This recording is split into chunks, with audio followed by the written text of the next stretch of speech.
अस्सलामुअलैकुम, मैं इमदाद सुमरो। नवाज शरीफ की चाल कामयाब हो गई है, इदारों ने हाथ खड़े कर दिए और फैज़ हमीद की बचत मुमकिन नज़र नहीं आ रही।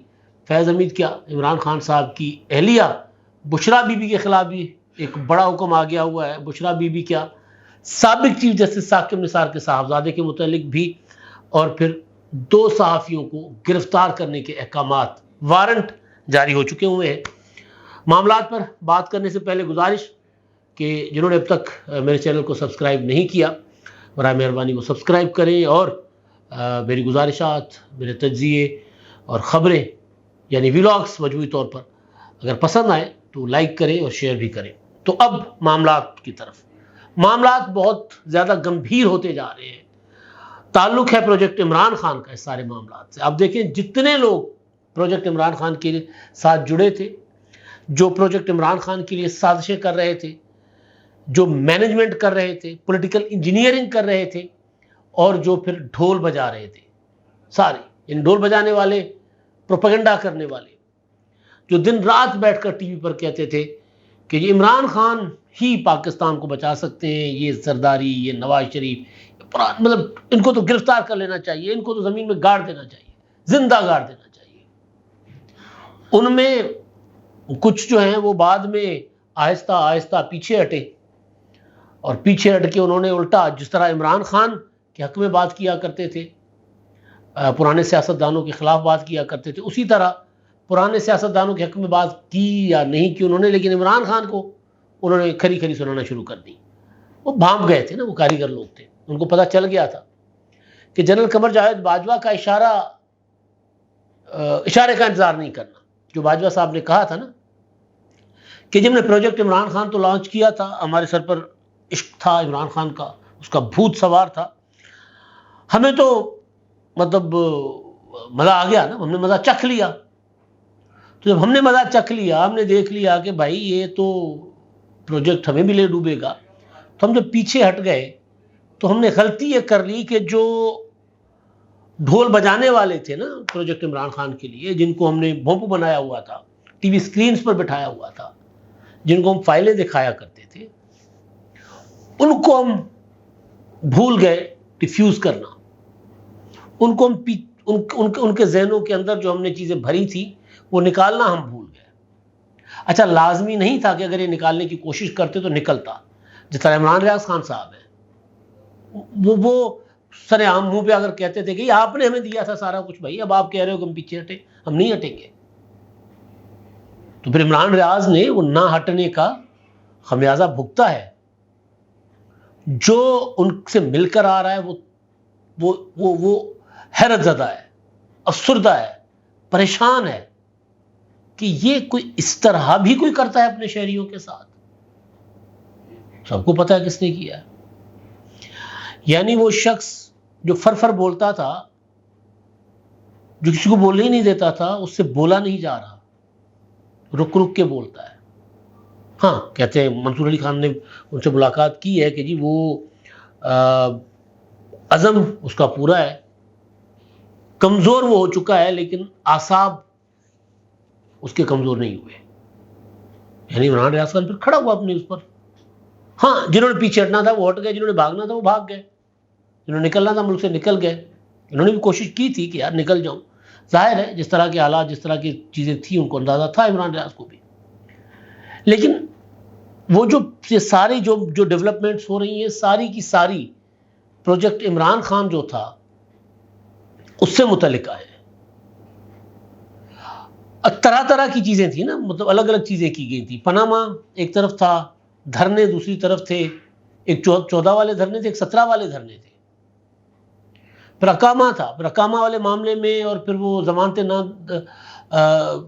अपना क्या होता है, ज़मानतें ना होने देने के लिए प्रेशर डाला गया था जस्टिस शौकत अजीज सिद्दीकी पर, उनकी गवाही सामने आ गई।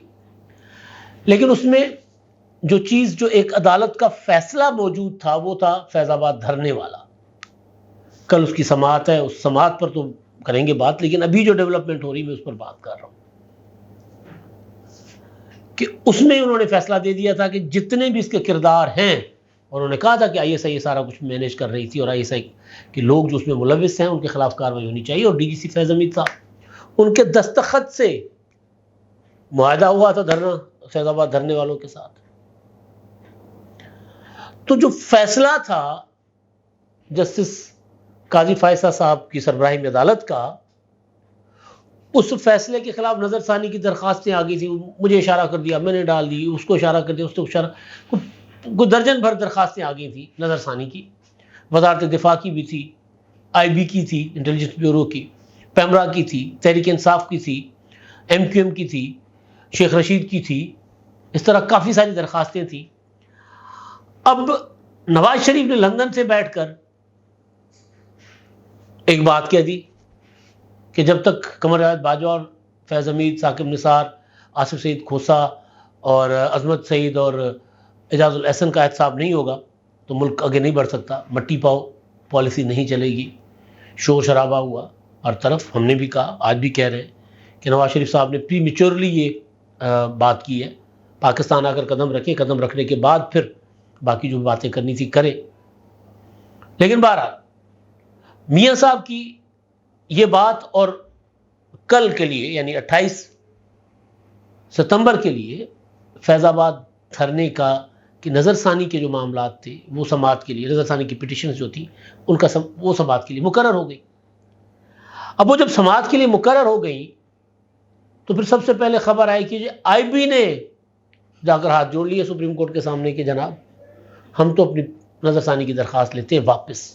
नज़रसानी की दरख्वास्त क्या थी कि जी ये जिन इदारों के ऊपर आपके फैसले में इशारे किए गए हैं या जिन इदारों के मुतल्लिक़ आपके अहकामात हैं कि सियासत में मुलविस थे, इनके और इनके जो जिम्मेदार हैं इनके खिलाफ कार्रवाई की जाए, इस पर नज़रसानी करें जनाब, ये आपका हुक्म ठीक नहीं लग रहा। पैमरा ने वापस ले ली। पैमरा ने भी यही कहा जनाब ये मतलब बज़ाहिर, क्योंकि तमाम इदारों को, क्योंकि लाइव नशरियात भी दिखाई जा रही थी और ये वो सारा कुछ, तब इसमें इदारे हाथ खड़े कर रहे। मरकजी किरदार जो है फैज़ाबाद धरने में जिनके दस्तखतों के साथ मुआहदा हुआ वो फैज़ हमीद है। फैज़ हमीद के खिलाफ नवाज शरीफ की हुकूमत के खिलाफ साजिशें करना, गिरफ्तारियां करवाना, नैब को कंट्रोल करना और बाकी सारा कुछ करना, उसके लिए सबूत है नहीं है, ये एक मामला मौजूद है। तो मियाँ नवाज शरीफ साहब ने वहाँ पहले स्टेटमेंट दे दी। स्टेटमेंट देने के बाद अब फिर उन्होंने आहिस्ता आहिस्ता अपने लोगों के ज़रिए ये कहलवाना शुरू कर दिया कि हम इससे पीछे हटने को तैयार हैं। लेकिन उधर से इदारे पीछे हट रहे हैं फैज़ हमीद के। तो क्या हम ये समझ सकते हैं या समझने में हक बजानिब होंगे और होना भी चाहिए कि मियाँ साहब ने फैज़ हमीद को टारगेट करना था, उन्होंने कर लिया। बाजवा साहब, उनको पता था कि बाजवा साहब के खिलाफ कोई इस वक्त में इक़्तिदार में आए बगैर, पाकिस्तान वापस आए बगैर, इलेक्शन हुए बगैर मैं जो है वो कोई शायद कुछ कर ना पाऊँ। तो लिहाजा फ़िलहाल तो फैज़ हमीद ही है ना, तो अगर फैज़ हमीद के खिलाफ अदालत से कोई फैसला आता है तो उस फैसले के ऊपर अपना झंडा गाड़ देंगे। ये शेर ने करके दिखाया। मियाँ साहब का प्रेशर था जी, मियाँ साहब ने किया है। तो मियाँ साहब ने कहीं बार्गेनिंग की है नहीं की, फैज़ हमीद के खिलाफ जो माहौल बनता नजर आ रहा है अदालत के महाज पर, उसको वो कैश जरूर करवाएंगे, उसको इस्तेमाल करेंगे। क्योंकि नून लीग मतलब टकरे मार रही है ना एक खाली कमरे में या खाली माहौल में कि हमारे पास क्या हो लोगों के पास ले जाने, लोगों के पास सामने बेचने के लिए, बयानियां क्या हो। हालांकि बयानियां वक्ती नहीं होता।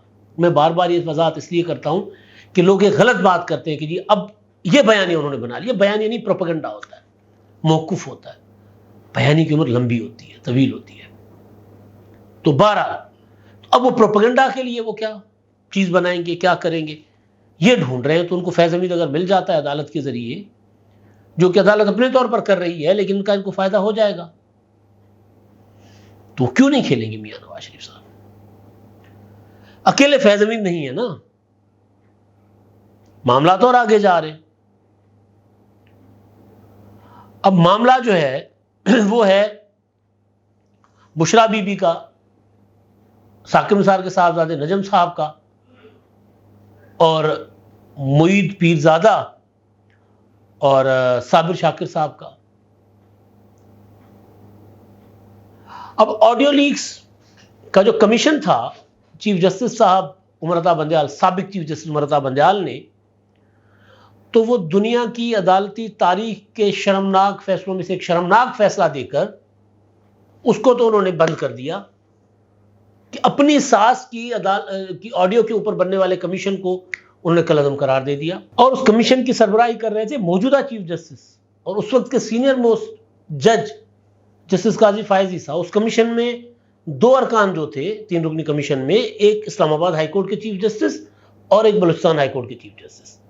तो जनाब बंदयाल साहब ने कहा कि नहीं जी, मेरी सासू माँ के खिलाफ किसी किस्म की तहकीकात नहीं हो सकती, मैं, मेरा खानदान, मेरा लीडर इमरान खान, हम सब आइन और कानून से बाला हैं। उन्होंने बंद कर दिया सारा कुछ। शर्मनाक फैसला था। लेकिन आप हमेशा के लिए तो बंदयाल साहब नहीं बैठे रहना था ना बंदयाल साहब ने। तो बंदयाल साहब के जाने से मैंने गुजारिश की थी कि जब ये जाएंगे तो एक जो फील थी ना नीचे तक, सिविल जज तक, हाई कोर्ट और सिविल जज तक जो जाती थी फील, वो ये थी कि जी चीफ जस्टिस साहब के लाडले इमरान खान साहब और ये मामला में हमने रिलीफ देना, एक खामोश सा पैगाम हमें मिला हुआ है। सारे फिर जब वो चले गए तो फिर वो खामोश पैगाम भी खत्म हो गया ना।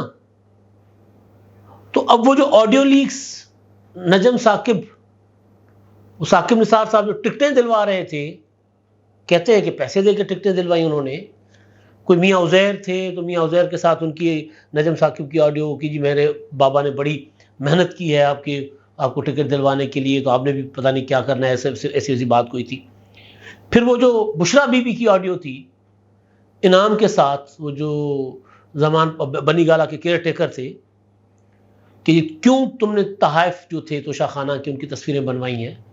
घर में आने वाली जो तहाइफ होते हैं उनकी कोई तस्वीरें बनाता है, जो घर से बाहर जाती है उनकी बनाता है।